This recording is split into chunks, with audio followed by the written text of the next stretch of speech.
தமிழ்நாட்டில் சட்டமன்ற தேர்தலுக்கான வாக்குப்பதிவு நேற்று முடிவடைந்த நிலையில் சென்னையில் வாக்கு எண்ணும் அனைத்து மையங்களிலும் 4 அடுக்கு பாதுகாப்புகள் போடப்பட்டுள்ளன.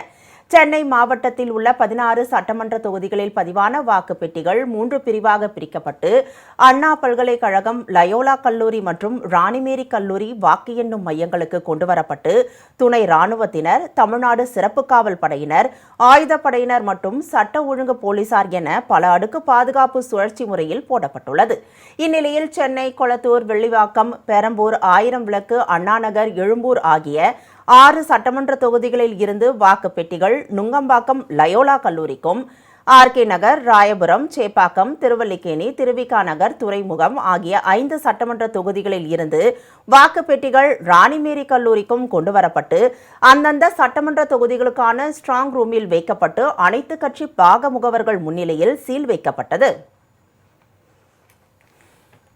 கடலூர் மாவட்டத்தில் உள்ள சிதம்பரம், காட்டுமன்னார் கோவில், புவனகிரி சட்டமன்ற தொகுதிகளில் இருந்து வாக்குப்பதிவு இயந்திரங்கள் முட்லூர் அரசு கலைக்கல்லூரியிலும், கடலூர், குறிஞ்சிப்பாடி தொகுதிகளில் இருந்து வாக்குப்பதிவு இயந்திரங்கள் தேவனாம்பட்டினம் கலைக்கல்லூரியிலும் அனைத்து கட்சியினர் முன்னிலையில் சீல் வைக்கப்பட்டது.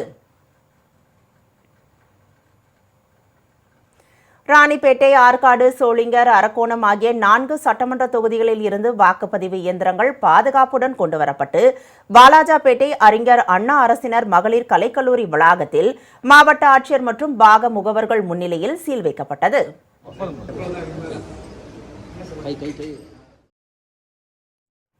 பெரம்பலூர், குன்னம் சட்டமன்ற தொகுதியில் வாக்குப்பதிவு செய்யப்பட்ட மின்னணு வாக்குப்பதிவு இயந்திரங்கள் பெரம்பலூர் துறையூர் சாலையில் உள்ள ஆதவ் பப்ளிக் பள்ளியில் பாதுகாப்பாக வைக்கப்பட்டுள்ளது.